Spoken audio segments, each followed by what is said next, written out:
or is it lagging quite a bit?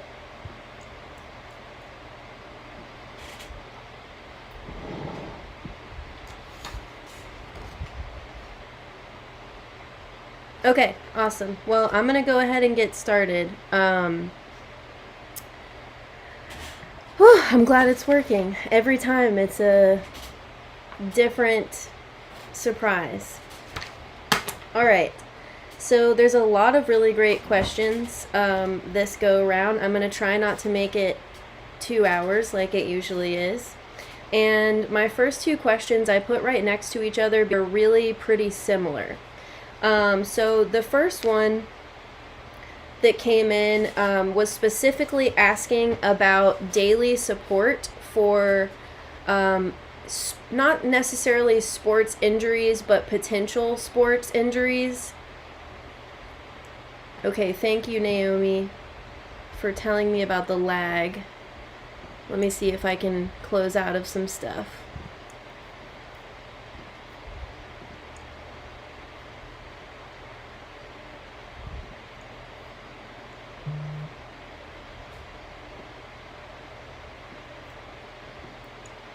Alright, I'm gonna keep going and just let me know if it's like too terrible, and I'll just, last time I had to just stop doing the live and record a video responding to questions, and I can absolutely do that again, so just let me know if it gets too rough.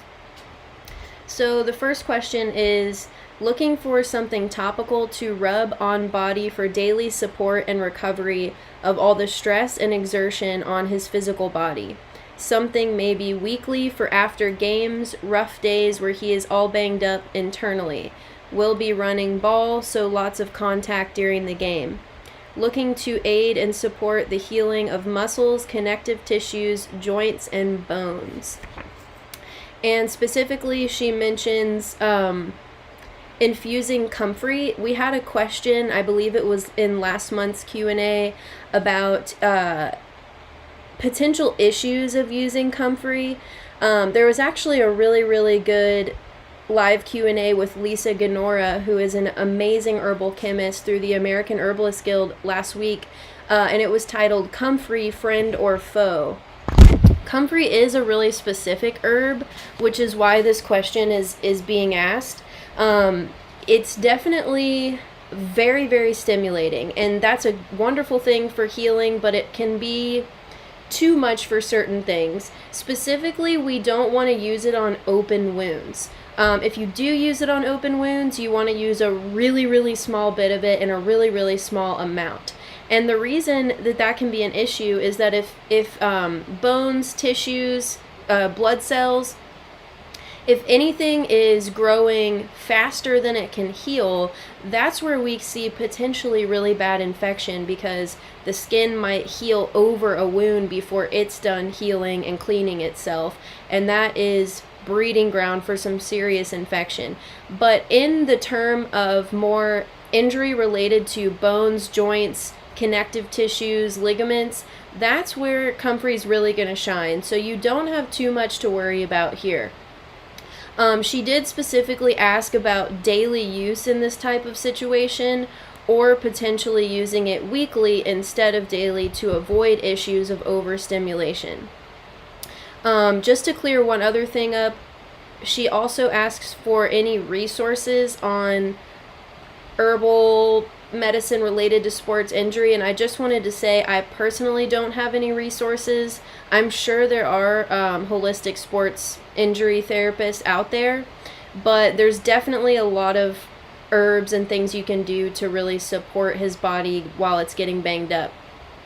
So before I dive back into comfrey and herbs that you can use topically, I did just want to say my first and biggest recommendations, especially if we are working on prevention more so than recovery, like there's not necessarily an injury yet, incorporating a really nice dense bone broth, or if you are not consuming animals, or maybe you don't have time to make bone broth, there's other types of collagen that you can use, and that would be really good for just keeping everything lubricated and strengthening those joints. Also magnesium and plenty of antioxidants. Loading up on antioxidants is going to really, really, really help as far as prevention goes. Antioxidants play such a major role in the body, and I feel like most of the time when we hear about them in regards to topically protecting our body from environmental stressors, pollution, stuff like that. But really, antioxidants protect every other system in the body too. So that's going to be at the top of my list as well.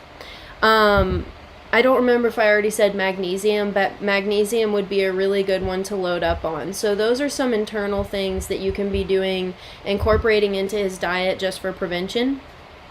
Topically, yes, comfrey. I would not use comfrey as a preventative. So if you are looking to make something topical for him when there's not an injury happening, that's not where I would go. Now, if he has aching muscles, and again, not necessarily an injury, I still maybe wouldn't use a lot of comfrey, but you can absolutely use it. It's not going to exacerbate anything unless there's really an open wound. So if it's just one of many ingredients that you're using, that's perfectly fine. But I would definitely have a strong comfrey preparation on hand for when there are actual injuries. Arnica would for sure be my first choice. Arnica plays a really nice role in muscle, ligament, tissue, prevention, and in injury. Arnica is a complex herb. It's super awesome.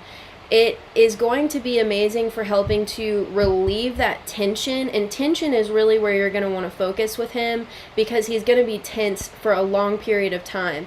And when our body is tense and contracted for a long period of time, that's where we really start to see stagnation in the blood, and that's why we bruise more easily when we're tense. That's a really interesting thing.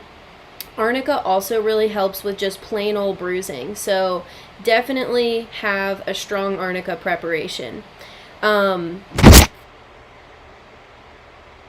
Okay, so I did want to talk about the ingredients that are in my muscle rub, because this is very similar to what I would recommend. The person who asked this question specifically said that she would like to make something, so I'm going to go over that a little bit.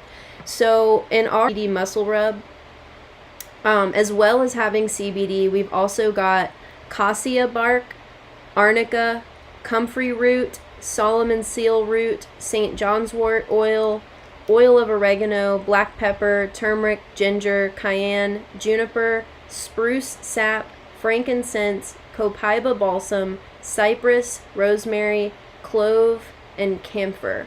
So the biggest things on this list that I think would be good for you to source for this oil, like my top choices, I think having an oil with arnica, Solomon seal if you can get it,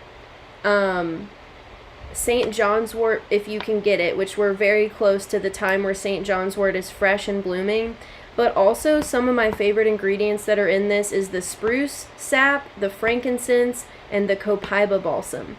So copaiba specifically is actually compared a lot to CBD, because even though it's not a derivative of cannabis, it actually stimulates our, I always hate trying to tackle this word, our cannabinoid receptors.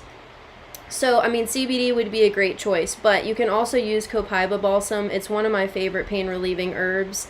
Saps and balsams in general are going to be really nice for tissue recovery, and I'm going to get into that a little bit more in a minute. Someone asked specifically about frankincense, which is also in this muscle rub. So one cool thing about resins, they're very complex. Some of them do have major constituents that others don't, but for the most part, they have some very similar properties. So if you can only get your hands on pine sap, don't worry about it. Use the pine sap. That's going to be great too.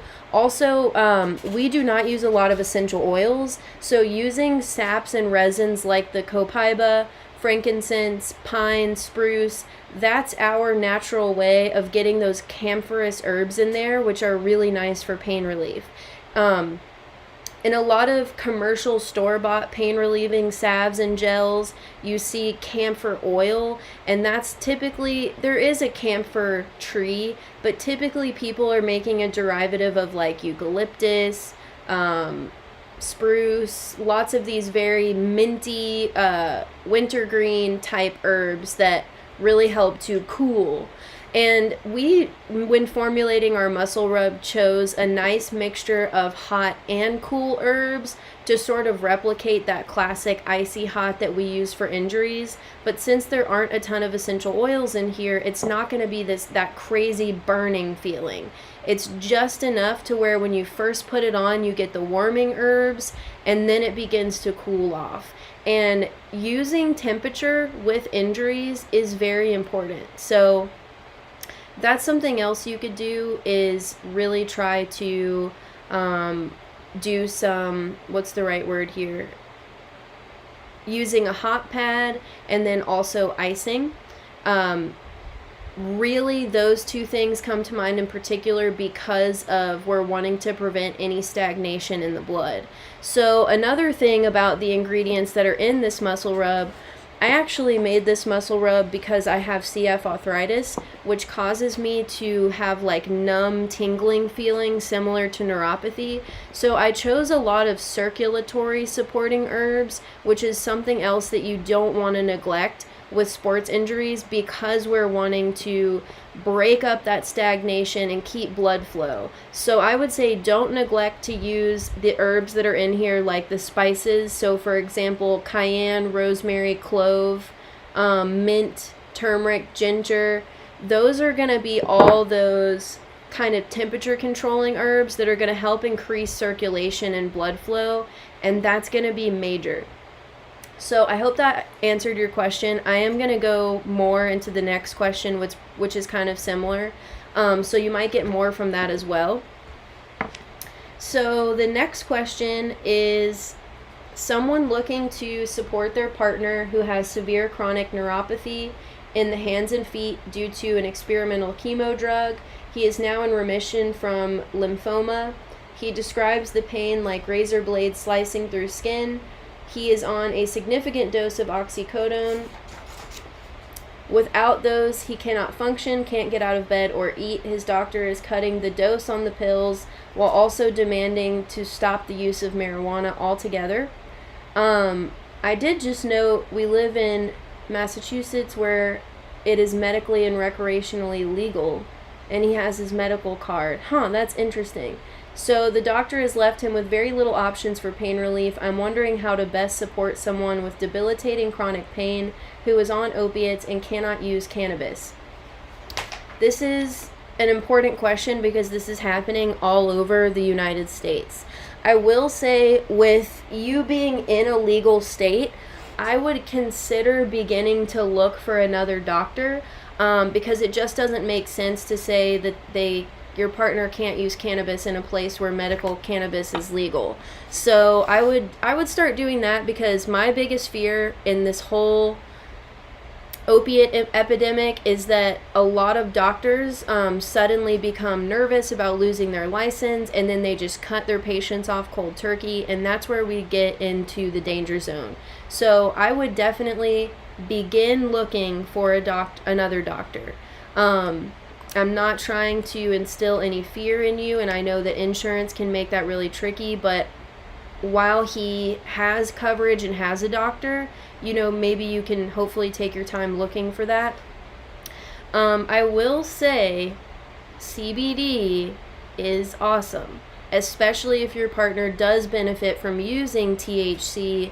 Medical grade CBD, if that's an option, would be awesome as well, especially because if he was to quit using marijuana cold turkey, not that there are going to be any withdrawal symptoms from that specifically, but his body will have been used to having those endocannabinoid receptors satisfied. So having that then taken away might cause where was I going? might cause him to feel pain a little bit more during that period of time. Whereas if you switch into using a CBD product that's, low or no THC, he will still be able to satisfy those same receptors. Now, of course, full THC marijuana has other pain relieving properties besides satisfying the endocannabinoid receptors, so he will lose some of those. However, I do think that powerful and good CBD has the ability to give you the same strength of pain relief. So my recommendation too would be multiple methods. And what I mean by that is, so some people really enjoy taking it orally, and that it's enough for them to take a full dropper whenever they're feeling pain, which, by the way, with his level of pain, I would recommend a absolute minimum dose of 1,000 milligrams. Not dose, sorry, bottle that's 1,000 milligrams. But don't stop there. If that's not enough, definitely try smoking it. I feel like smoking it is a whole different result from using CBD, because you have to think, one way it's, some of it is entering our bloodstream under our tongue, but because it's a fat, it's an oil, it's actually going to enter the bloodstream more so once it's gone through the digestive tract, which we're going to lose some in that process, and it's going to be a longer process. Whereas smoking it, anything that you inhale, you have to think about is going straight into the open capillaries in your lungs, and it's hitting you way faster. So that might be a really nice way to relax, get some immediate relief, and then maybe have the oral extract on hand for when you can't smoke it, when you're out in public, that kind of situation. Also, I know that you and I have talked about using CBD topically for this reason. He could also use marijuana topically for this reason, because THC cannot enter the bloodstream topically. And some people have found that THC combined with CBD topically gives them more relief. So that's something to think about too. What I really wanted to talk to you specifically about was kratom, and I'm gonna get there, but just a couple more small recommendations. I'm sure you've already thought all about the whole CBD thing, but I just wanted to cover bases. Okay, so as far as what he's experiencing literally from the lymphoma, you're going to want to make sure that, as well as just addressing pain, you're addressing that root cause, right? So typically pain from lymphoma is caused by not just pain from swollen lymph nodes, but from what they're kind of putting pressure on. And the sharpshooting pain doesn't sound like it's really coming from that. It does actually sound more like neuropathy. So a really, really, really important recommendation, and if you don't have access to this, please send me a message or an email, because I have some fresh, would be fresh tinctured mullein root. Mullein root is pretty darn specific to really exactly what you're describing. Mullein root is most notable for swelling of the lymph and for the alignment and healing of traumatized bones, muscles, vertebrae. It's also been, what's the right word? A closed study has shown its ability to specifically help with pain and inflammation of the muscular skeleton system. So definitely consider fresh mullein root. Other herbs for supporting specifically what he's going through with having been prescribed opiates and now is having to take less of them would for sure be California poppy, skullcap, and kava. Kava is a big one. I have found kava to be really nice with that sharpshooting pain that you're describing, because kava is kind of numbing. And something I've thought about before, I actually ordered this before I had access to fresh kava root, which I ordered probably 6 months ago at this point, which was really nice. I ordered pure cavaloctone extract, which is a paste, And you can either just take it like a pill almost, but you use a tiny bit. You can mix it into milk and make a beverage. You can, there's all sorts of ways you can take it, but it's so strong because it's just the parts of kava that help us, that I've actually thought about taking a little piece of that in oil and rubbing that on when I'm getting that sharp shooting, slicing, tingling pain that he described. So I would look into pure kava lactones, California poppy, skullcap, mullein root. Now, another thing that I know that you and I have specifically talked about, but I just want to go over again because I cannot express it enough, is body oiling. And I feel like it seems like such a simple act that people are like, they kind of look it over. But the science behind body oiling as a remedy for both pain and anxiety is very clear, proven, ancient. People have done it forever. It's quite amazing. So the reason that body oiling works is because the fat molecules in the oil bind to the receptor sites of the central nervous system. So you are literally stimulating and nourishing the nerves by simply putting an oil high in fat on your skin. It is a real reaction occurring that gives your body both relief and nourishment. So when we talk about nourishing the central nervous system, nourishing the nerves, I think the thing that people think of the quickest is like the endocrine system, your stress levels, your stress response. But that's also responsible largely for the way that we feel pain. So keeping the nervous system nourished and satisfied is very important. So as well as taking like some nervine herbs, which are also going to be really good for that. The body oiling is truly satisfying those receptors topically. So you could actually get those results by simply putting olive oil on your skin. But a really wonderful thing to do is use an oil that's been infused with pain relieving herbs, specific to the type of pain that he's experiencing. So I would personally put together an oil that had like fresh St. John's wort flowers, fresh kava, or those kava lactones if you can get your hands on it, perhaps mullein root topically. And then there's quite a few other herbs that are specific to that pain. We've got our nerve swerve tincture and oil that we make that's got willow bark, feverfew, St. John's wort, Solomon's seal, Jamaican dogwood bark, devil's claw, and black haw. Those are some of my absolute favorite pain relieving ingredients that are also going to be incredibly specific to the musculoskeletal system. So, okay, here we go. I'm going to try not to talk too much about kratom because we're already 30 minutes in, but that is my biggest recommendation to you because that is incredibly specific to not only pain relief, but also the withdrawal of opiates, which whether he's going through now or not, he will be at some point. So befriending kratom, I see as completely necessary.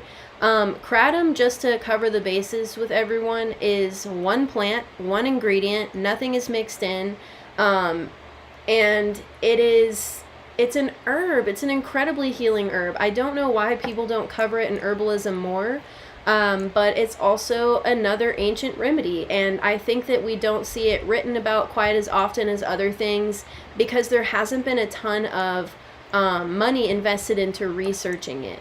Now, I've got an article pulled up. I'm going to copy and paste it so that you can read the whole thing. And I'm excited about this because it's written by an herbalist on an herb site and not just, a kratom site. So let me copy and paste this here. So how does kratom relieve pain? There are more than 40 compounds in kratom leaves, including 25 alkaloids besides the, mitragynine, which is the most abundant, occupying 1 to 2% total. Mitragynine, I'm not going to get that, is believed to be principally responsible for its pain-killing effects. It is considered the main psychoactive constituent and functions as an opioid agonist, meaning that it has a specific affinity for the opioid receptors in the brain. Now, I feel like anytime we hear that word opioid now, people think negative because they just think of opiates, but an opiate simply means that it is an agonist of the opioid receptors in the brain. Now, that is not necessarily a negative thing, but up until now, the only things that we have had pharmaceutically that do that have awful side effects like major addiction. And there is a very, very big difference in dependency and addiction. So I want to make that clear. There have been no signs of addiction to be proven with marijuana or kratom. Can you get dependent on it like you can sugar or coffee? Yes. Will your entire body's systems get addicted and fail to function properly without it? No, not that we've discovered yet. So that's something to keep in mind. Hold on, I just saw video stopped.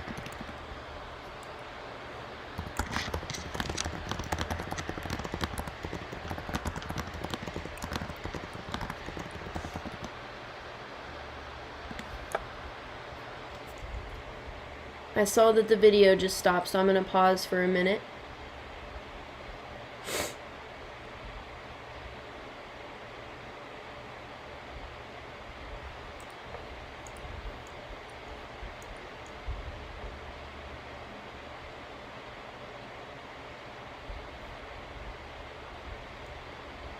Okay.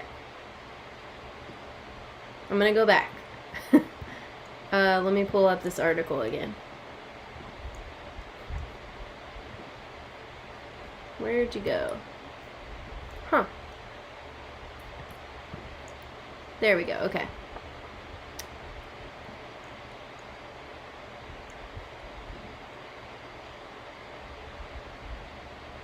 Okay, so I kind of forgot where I was going. But to continue reading parts of this article. Most people who take a sufficient amount of kratom internally will experience pain relief in less than an hour. Kratom is usually taken as a powder, though it can be taken in capsule form. I definitely want to touch on that.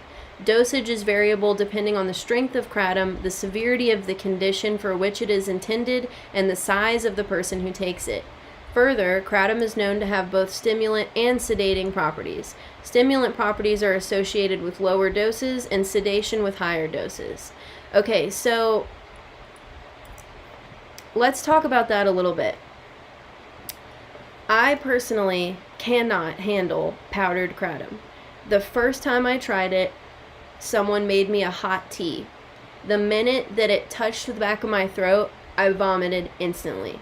Then someone tried making me like a protein type shake where you shake it up to get the powders to, they don't ever dissolve, that's the problem. But if you can kind of disguise it in a thicker beverage, sometimes it works out for people. Not me, I cannot handle the straight powder. So for me, I have to take it capsuled. And I'm wondering too, I'm not going to say the person's name who asked the question. I don't like to do that. But to the person who asked, I am wondering if when you had tried kratom previously, or when your partner had, where they had a stomach ache, if it was from powder or capsules. I know you said that it might not have been quality, and that is really important with kratom because similarly to mushrooms, it is, I can't think of the right word, but it does absorb a lot of pollutants. Thistle is another plant that does that. A lot of the plants that you see growing on roadsides, pretty good indicator that they take in a lot of pollution, not just because they're on roadsides, but because they're like noxious weeds and they, I don't know what it is, but they can really absorb heavy metals. So kratom is similar. So it is very important to find a good source of farmed kratom. There's a lot out there, and I would bet you that his reaction was probably not that. It was probably because it is a weird thing. It doesn't dissolve. It upsets my stomach too, but not when I take the capsules. Another thing is, there's a lot of articles out there saying that you should take it on an empty stomach. The reason for that is because it will hit you faster and harder, just like anything else if you take it on an empty stomach. However, if you take it on an empty stomach and you're taking a dried powder, when those capsules dissolve, there's going to be dried powder in your stomach, and that's never comfortable. So just keep that in mind. If you do take it on an empty stomach, drink a full glass of water afterwards. I would maybe do that anyways because kratom can be mildly dehydrating.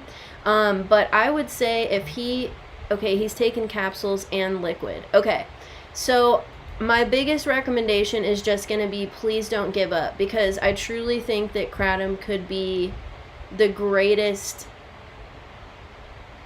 assistance in exactly what he's going through.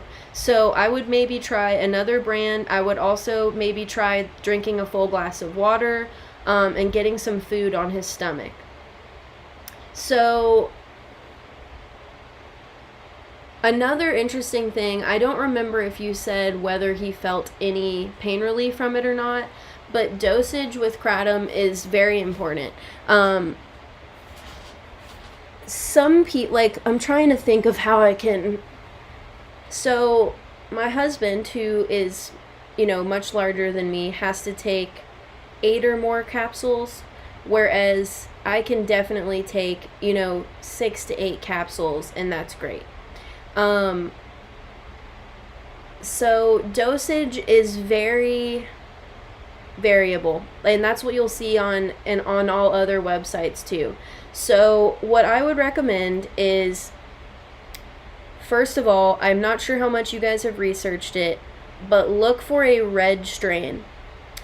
Red Mang Da and Red Bali are specifically the ones that have the most alkaloids that help with pain relief. Also, because those are less stimulating than the white and the green strains, they might help a bit more with him reacting, with his stomach.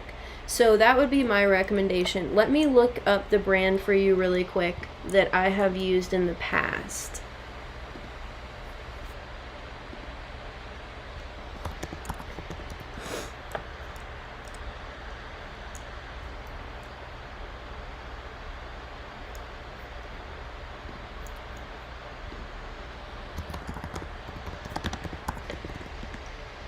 Okay, so I just put the brand Coastline Kratom. I know that the stomach issues is really hard, especially, we don't want to have to bargain for, I get some relief, but it makes my stomach hurt. And, you just said he's a larger guy, which means he's going to have to take more. That does make it a bit complicated. But I want to say, tell him to get on a kratom forum. I think there's the American Kratom Guild. Of course, there's also Reddit forums and whatnot, but I guarantee you that there are several threads of people talking about exactly what he's experiencing. It is not uncommon to get a stomach ache with it. However, when I've read through those, I always see people talking about things that they've found that help with the stomach ache, like potentially drinking a tea with it or making, a really nice mucilaginous something after it. Oh, and it seems like people, it's sometimes just talking to myself without there being someone responding. My brain gets a little bit, woo. So what I was trying to say is, it seems like the stomach ache is something that goes away. It's not something that you experience every single time. Seems like it is your body adjusting to it, also potentially the different brands, and because it is something that causes a sensitive reaction anyways, there's so many factors in your day that can go into it, like how hydrated you are, when the last time you ate was, what you ate was, etc. So just keep all of that in mind. And then also, I'm going to wrap this one up with something that I remind everyone who talks to me about pain. And I know that you know this, but make sure that he fully comprehends that pain relief takes a pain regimen. And that means having several things that give you a little bit of relief, so that combined you get enough relief in your day to function. And that's not going to be the case always, right? But it is while your body is recovering. And recovery can take a long time. It's just the simple truth. It's not an exciting response, but it's just the case. So while our body is recovering and working really hard on getting itself back to homeostasis, it's incredibly important that we're not only working on satisfying the symptoms of pain, but that we're also satisfying and nourishing our body by, helping to cut out major stimulants, making sure we're keeping things super lubricated, which, with you mentioning the major stomach issues anyways, I would seriously be making a huge batch of bone broth if you all eat meat once a month, really gelatinous, and putting that in just about every meal. Augustine, my boy, had severe stomach issues from the age 4 to 6. He had cyclical vomiting, and that was truly the only thing that we could really repair his stomach with. Of course, he still has an herbal regimen, but bone broth and cooking with tallow really, really helped repair his stomach. So just remember, help him remember that all these things is what's going to bring relief. There's not going to be, just that one thing that does it. And I know everyone experiencing pain knows that, but we can tend to fall into the media of thinking that there is going to be this one thing that we stumble upon one day that works. But it's so many things. All right, I'm going to move on. Okay, so I've got,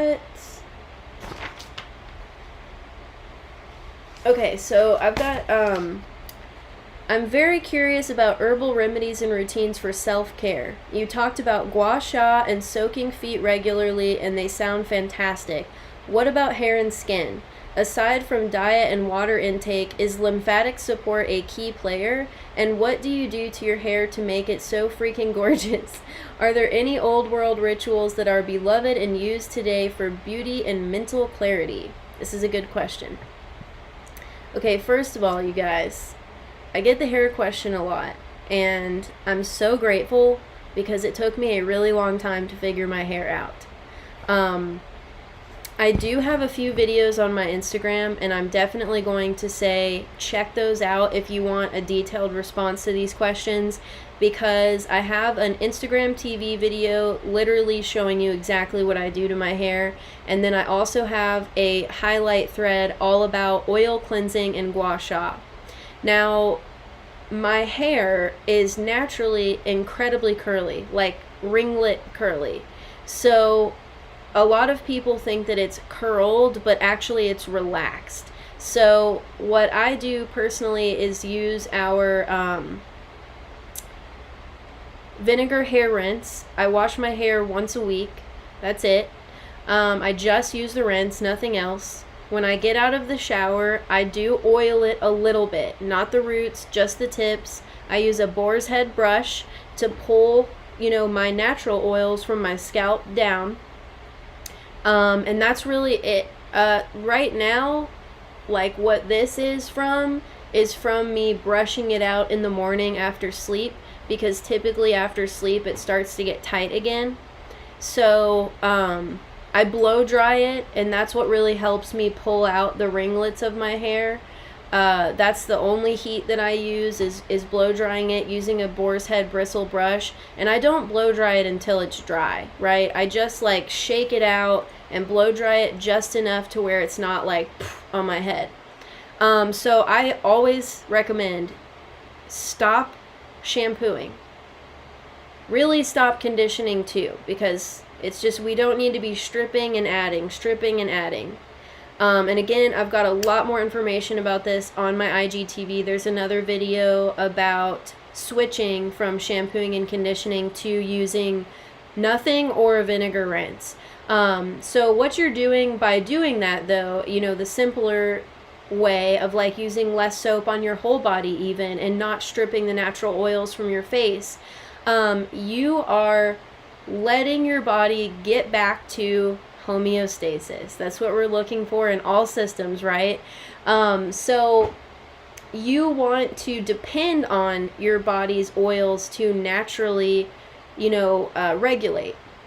And so using a boar's head bristle brush to pull those natural oils out is going to help pull some of those oils off the scalp and distribute them towards the ends where we typically get dry. Hair brushing specifically, since you mentioned old world beauty rituals, is one of the oldest beauty rituals. And I know it can be such a pain for some people, but I would recommend, if you are that person, to find a brush that you like and try to make it a ritual. Brushing from the tips first, just to get those tangles out so that you can easily brush from the roots down to get those oils out, is a big one. Using plastic bristles is a no. It's no go. Okay, I've got a lot more to say about this, so I'm not going to dwell on the hair.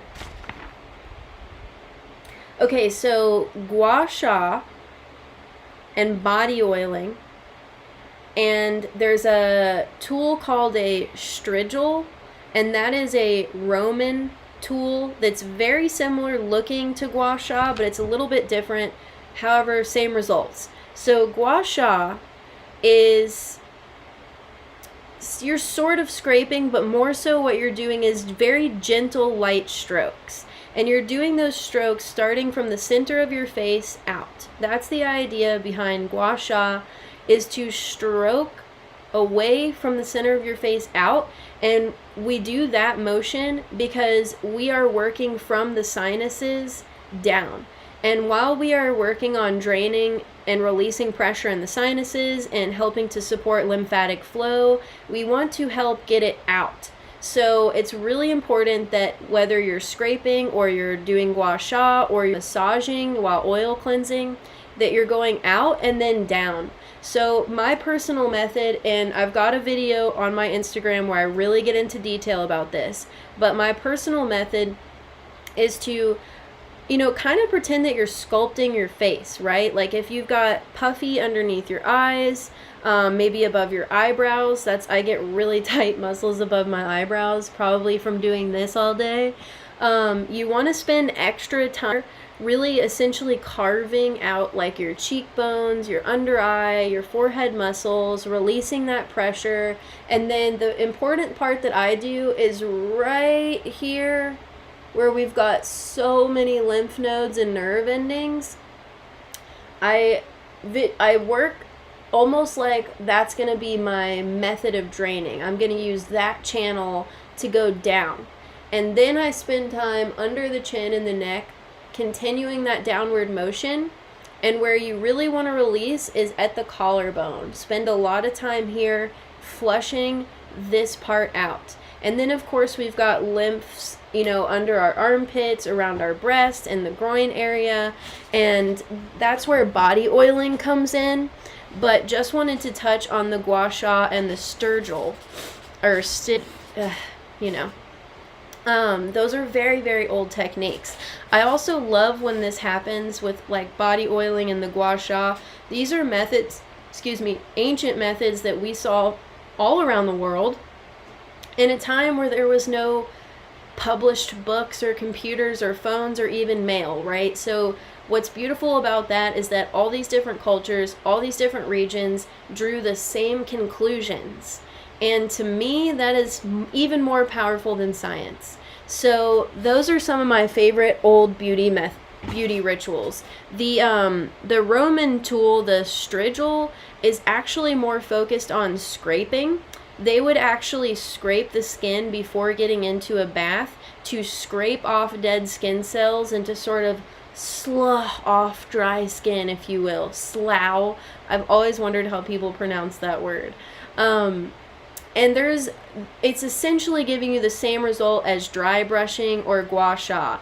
And that is that you are really stimulating blood flow, which in turn is helping to encourage that lymphatic drainage.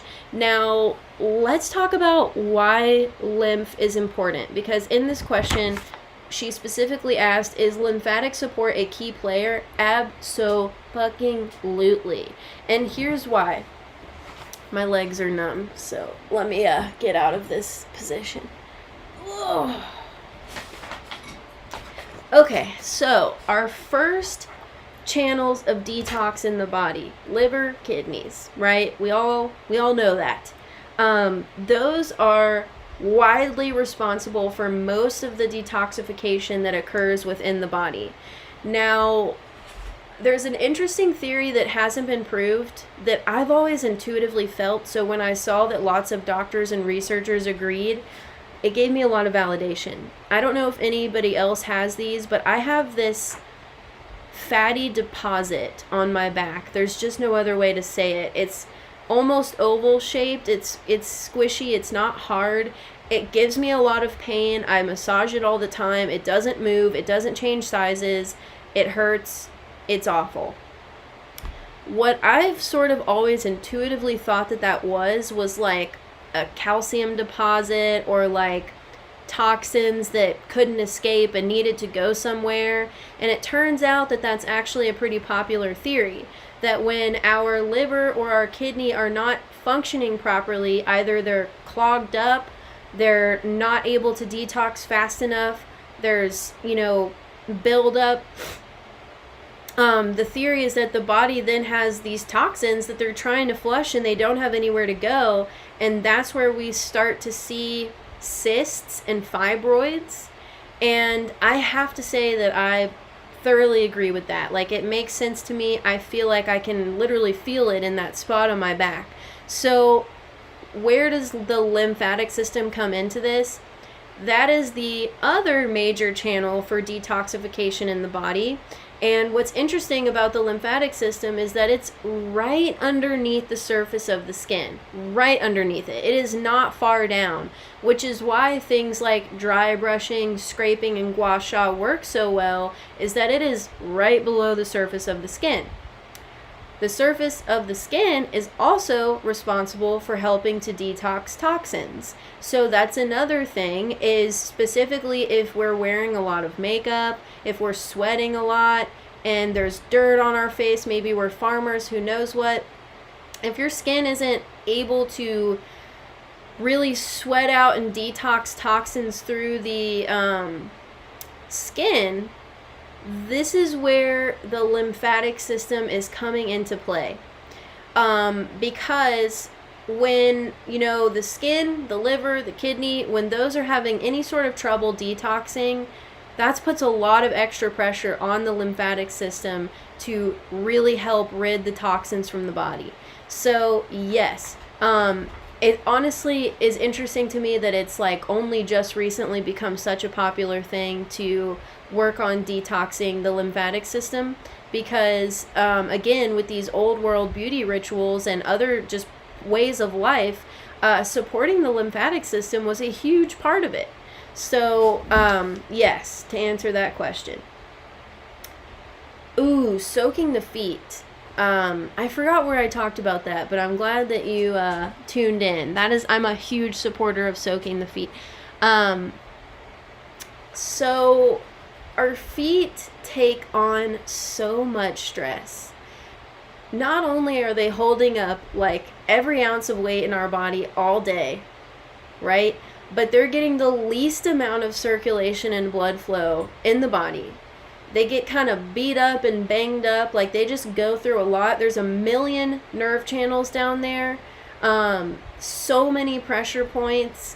There's also a lot of, lymph situations going on down there too. Very fragile, yet they endure a lot. So soaking the feet is incredible for so many reasons. For one, soaking them in that hot water is definitely going to help increase circulation big time, increase blood flow, help with stagnation of any kind. But it's also doing so much more. Also, it depends on what you're putting in the water. Now, using just plain hot water is going to be helpful. Adding, some Epsom salts or some magnesium and minerals is going to be even better, especially because as much as we detox through the feet, we also soak up a lot because there's all those channels down there. So putting magnesium in a foot bath would be incredible for upping magnesium intake. I also rub magnesium topically on my feet a lot because one, using magnesium topically is kind of tricky. It gets a little tingly and burny, but because our feet are tough and calloused, you don't really experience as much of that when you use it on your feet, and it's really helping that absorption rate big time. So I love soaking the feet. I think it's a wonderful practice to get in the habit of, especially on, times where we're overworked, our dogs are barking, if you will. We don't necessarily have time or energy to take a bath. Take a foot bath. Like, just run in 4 inches in your tub and soak those damn feet.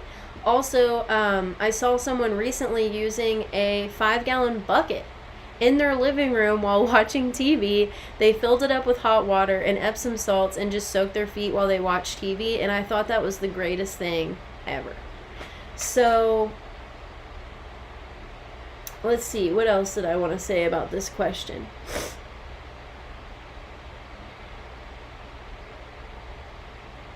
So I wrote some notes here, and I kind of touched on this, but I'll just read it in case there's some other information. So as far as, the lymphatic system, all the other, channels of detoxification. So hormones are produced by the endocrine glands. Healthy hormonal activity is dependent on a well-functioning liver and endocrine system. The liver plays a major role in hormonal balance and in removing toxins from the bloodstream. One of the skin's jobs is to excrete toxins and poisons from the body. If the liver is not functioning properly, toxins can circulate longer and cause poor general health and acne. With this in mind, the need to nourish and strengthen the endocrine glands and liver is incredibly important. Now, I know in this question it was, things other than diet and exercise and water, but those are huge, so I thought I would mention that as well.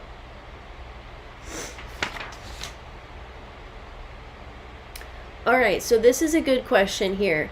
I found a recipe for an herbal hair rinse from the Herbal Academy. The recipe called for lemongrass and rosemary. Because both of those herbs have completely different energetics, wouldn't that cancel out the effects of the herb?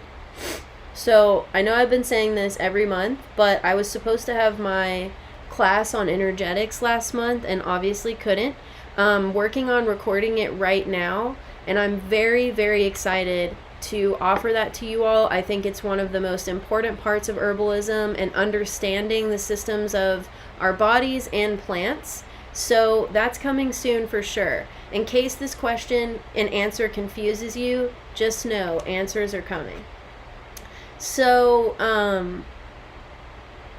this is an interesting perspective, thinking that opposite energetics are going to cancel out the constituents.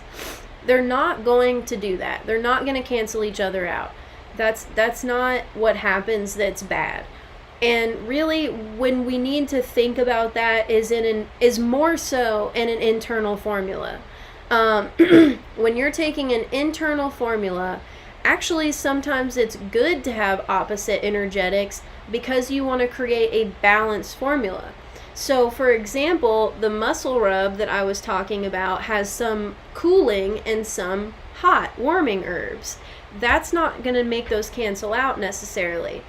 If I were to give you, what's a good example here?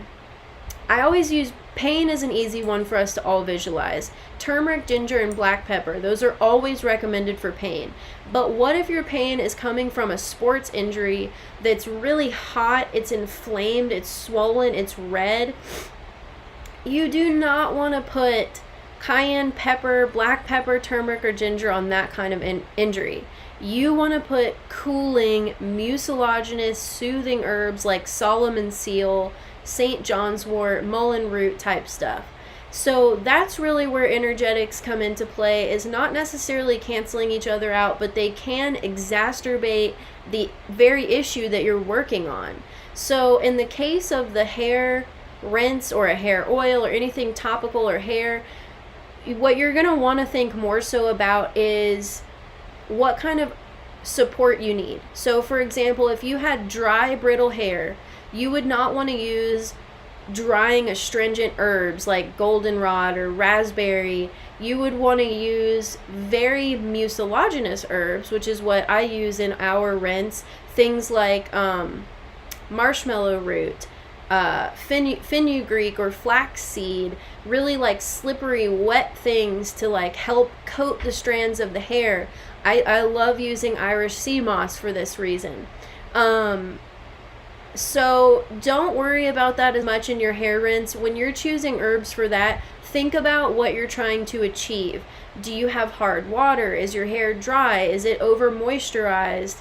Because that's what you want to be thinking about there. What you've asked was a really good question, but it's a little bit more pertinent when talking about internal remedies. Okay. I bought this frankincense a while ago before I knew anything about it other than loving the smell. Other than burning it, how do you recommend using the resin? I love resin. Completely obsessed with resins, saps, balsams. I love it all. I think they're fascinating and incredible. I think the cool thing about them is that they can sort of be like a byproduct. For example, they're excreted when a tree has an injury. Once that tree is healed from that injury, those resins become dry and hard and flake off the tree, and then we get to harvest them. I also think the fact that they're self-preserving is a pretty good indicator that they want us to use them.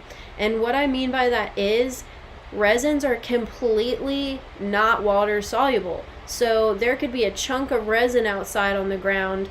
It could be raining and raining and raining. It's not going to dissolve and it's not going to mold. That's amazing. So I just think they're fascinating. Now, specifically with frankincense resin, what's become so popular about it is its boswellic acid.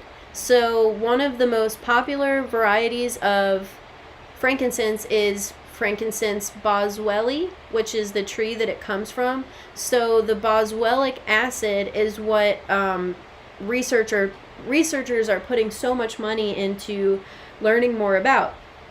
Now, I love using it both topically and internally. Some other resins that I tincture, which you have to use pure alcohol, do not forget, because they're not water soluble, is frankincense, gagol resin, and myrrh resin. I use these a lot. So the boswellic acid is incredible for you both internally and externally. Externally, it's wonderful for elasticity of the skin. It's really good for regeneration, and what that really means is like helping the turnover rate of your skin cells. So making sure that there's not just these sort of dead, stagnant skin cells, and we've got new, live, vibrant ones. So it's also going to be incredible for wrinkles for that reason. Now internally, boswellic acid is a major anti-inflammatory, which is also going to give it, good properties topically, and it has demonstrated cancer-killing activities. Boswellic acid is only found in the resin, by the way, not the essential oils. You have to use the whole resin in order to get the boswellic acid. That is so freaking important. Luckily, you said that you have the whole resin, so that's great. You could infuse it in oil, which I talk a bit more about in our oil infusion video, where with resins, you can't just pour oil over it and expect anything to happen. You absolutely have to use heat to really soften up those resins and get them to sort of dissipate into the oil. And then, of course, you could use it in a tincture. So insensol and insensol acetate, which are in the boswellic acid, show promise in addressing anxiety, depression, and trauma. These are only 2 of the many compounds found in the whole oleoresins of the frankincense family. So, pretty awesome. Pretty awesome. Alrighty. Let's look at our next question. Ooh, this is a good one. So, somebody asked about the medicinal uses of wood betony, and I'm really excited about that because I've always had wood betony in my garden. I've always known that it was great, but I hadn't really dove into it yet, and something clicked about 2 months ago where it was just like, wood betony, use it, and it's been an incredible experience. Taking it, researching it, talking about it with other herbalists, and I'm sort of feeling very similar about wood betony as I do mimosa. Reason being, mimosa bark is incredibly specific to helping people who have trauma to center and ground. Now, people with PTSD specifically have a learned response of sort of leaving the body. Your body thinks it's experiencing the trauma that you have post-traumatic stress from, and it just reacts. Boom, you leave your body and react. So both of these herbs, wood betony and mimosa bark, are really wonderful for sort of, pulling you back down into your physical self, which is incredibly important for people with trauma. Typically when you're in therapy for trauma or learning ways to manage your trauma responses, you are given practices of grounding, like snapping a rubber band on your wrist or tapping or deep breathing. And so it's pretty incredible that there is herbal support for this very thing. It is also going to be like a mildly sedating nervine. So it's got a lot going on. Let's see what other notes I have on it. A slightly relaxing herb that assists in anchoring a person into their physical body. Ooh, this was a quote. This can be implemented after a traumatic event when the spirit may have partially left the physical body in order to protect itself from harm. I feel like a lot of us can relate to that. It is an incredible ally for when the body feels consumed by a dizzying, sobbing grief and uncontrollable tears. So those are both quotes from Anamundi Herbs, that blog. So, wow. What an incredible herb. I'm actually releasing a new formula soon in a special collaboration with someone, and it is very much focused on helping assist people in the underworld when you are moving through these experiences that just sort of take you out of your body and require so much from you that you're not able to give due to the circumstances. And so this is absolutely in that blend, and I'm really excited about it. Alrighty. Someone asked that I go into composting for beginners. I was planning on going outside and talking about it out there, but it's raining. So I'm going to do a video on composting, I promise. And for that reason, I'm not going to talk too much about it right now because I'm already over an hour. But I want to just say, depending on where you live, an apartment, a house, a homestead, what you're using compost for, gardening, or maybe you just want to give back to the earth so you have a compost pickup service, those are all factors here. What I'm going to touch more on in a separate video is what I do before I compost. And I still consider it composting, but in different ways. So we have several things that we ask ourselves when we're getting ready to put a banana peel or an apple cord or vegetable scraps somewhere. And for us, those questions consist of, can the chickens eat it? Can the goats eat it? Can we use it in herbal dyeing? Can we use it in stocks and soups? And I think that's it. So if it can't do any of those things, then we put it in our compost bucket. And really our compost is going to the chickens regardless, because we really utilize our chickens for composting, which is definitely something I'm going to talk about in this video.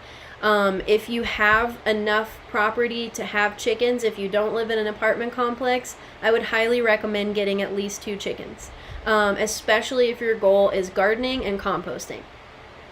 So I do just want to say, composting can be incredibly simple, or it could be incredibly complex. I mean, some people literally make teas for their compost, buy them bugs, put specific, like they buy things to put in it, they water it, but you don't have to do that. You can simply just compost. So as far as for beginners, the main thing you need to know is you cannot compost animal byproduct except for eggshells. You do not want to put any meat scraps, any fat scraps, nothing like that. So you want to, you can use your eggshells. If you're giving those back to animals, make sure that you crush them up really well, especially if you have chickens, because if they're crushed up really well, they won't know what they are, but if they're still egg-shaped, they might learn that they can eat their eggs. So what you do want to compost, you can compost boards and craft papers, which is something that anybody who orders online should know. You can absolutely compost a lot of those things. Of course, veggie scraps, teas, liquids, people forget that a lot, but liquids are actually quite good for compost, like a tea that set out too long, especially things like the end of a kombucha that's flat. Do not pour that down the sink. Put that active stuff in your compost.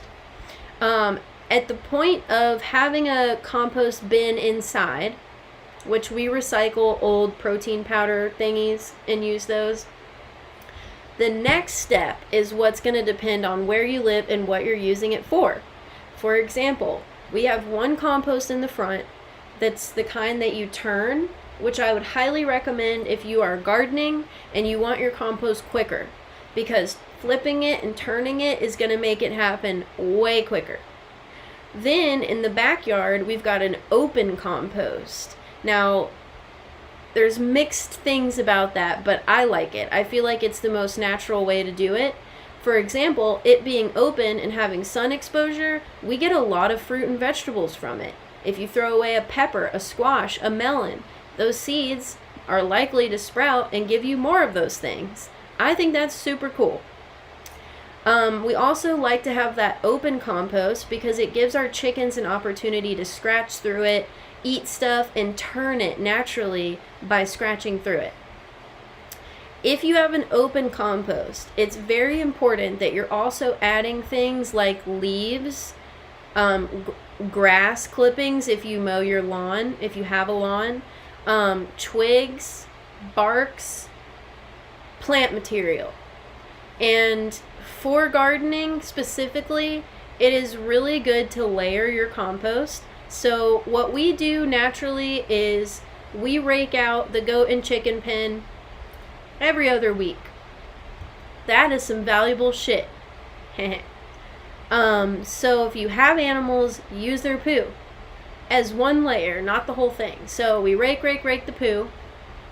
Then we do a layer of what's called brown material, cardboard, leaves, twigs, branches. These are really important, especially on top of shit, because it creates airflow, which you need.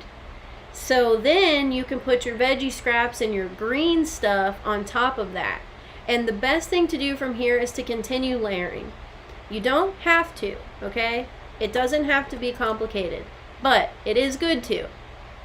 Also, in the dead of summer where there's not much rain, if your compost is really dry, it's actually good to water it and mist it so that you can help it to break down faster. So again, I'm going to do a whole video on this, but did just want to kind of go over some of those basic concepts.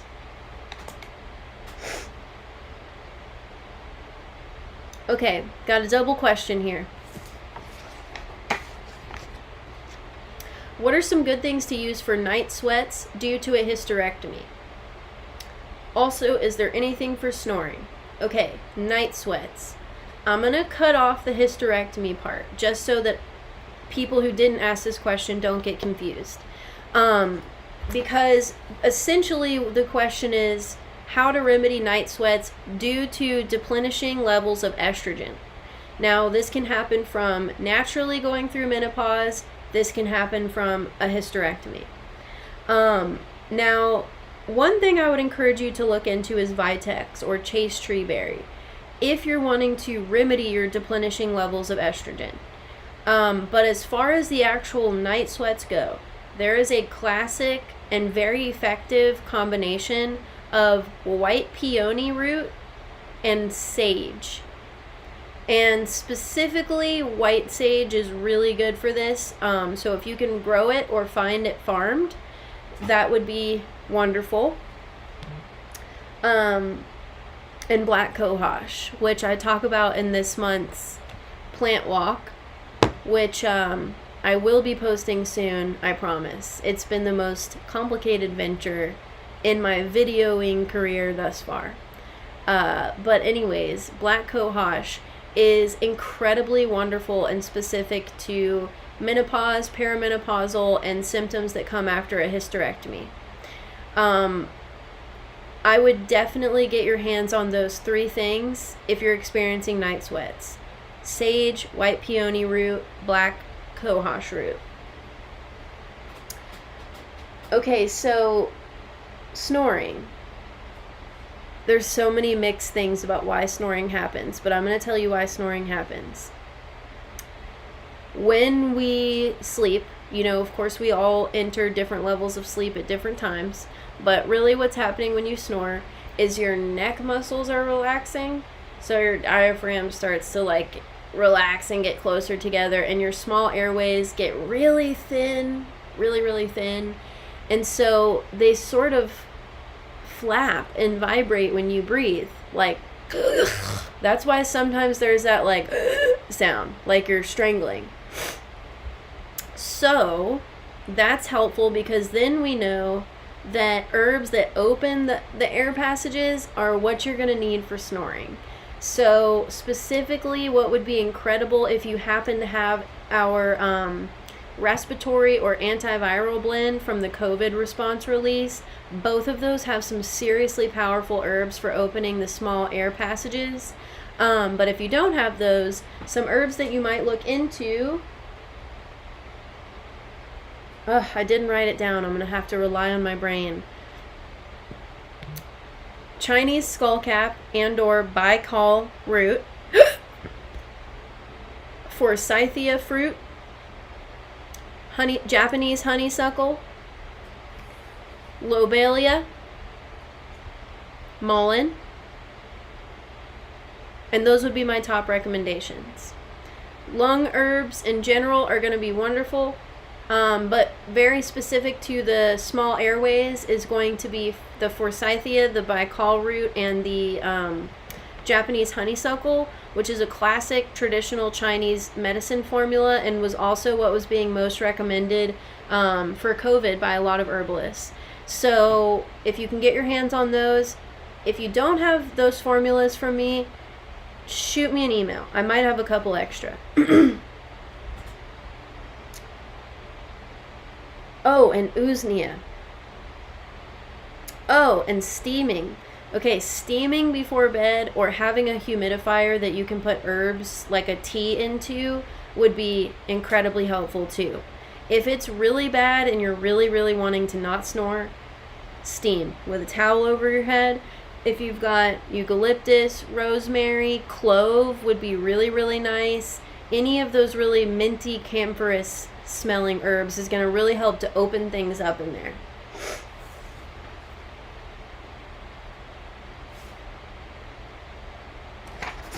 Okay, we've got a ganglion cyst. I got my first one not that long ago.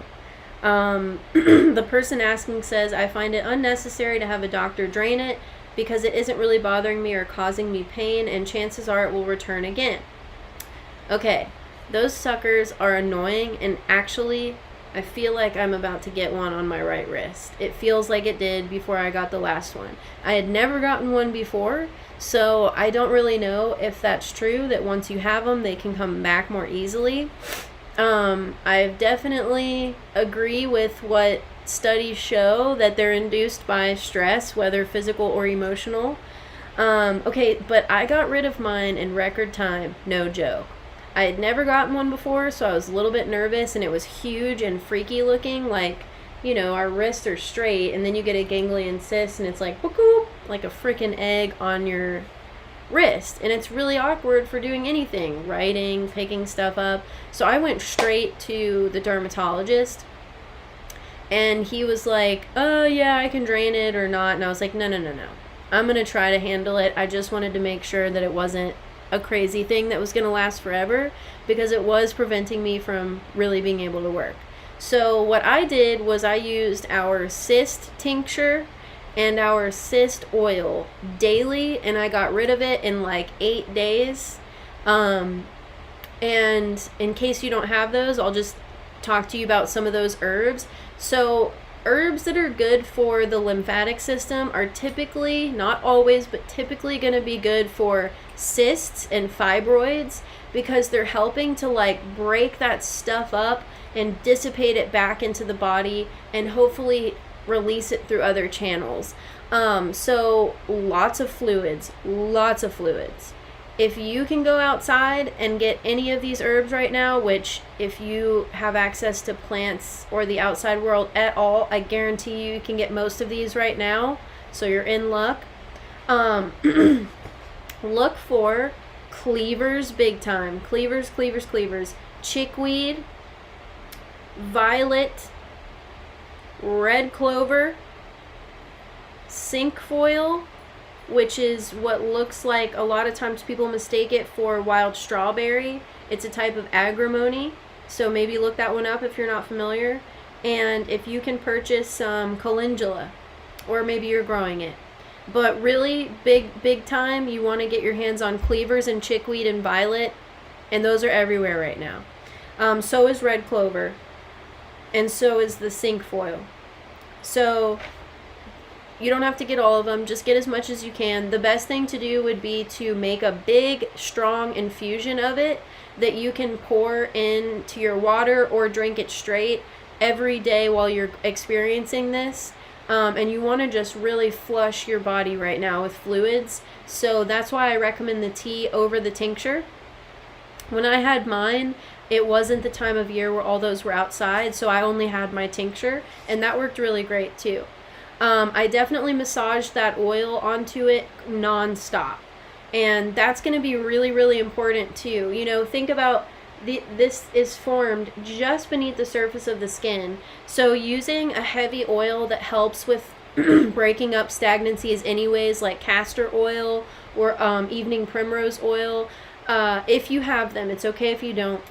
And if you can get it infused with violet, chickweed, cleavers, red clover, any of those things, that would be wonderful too.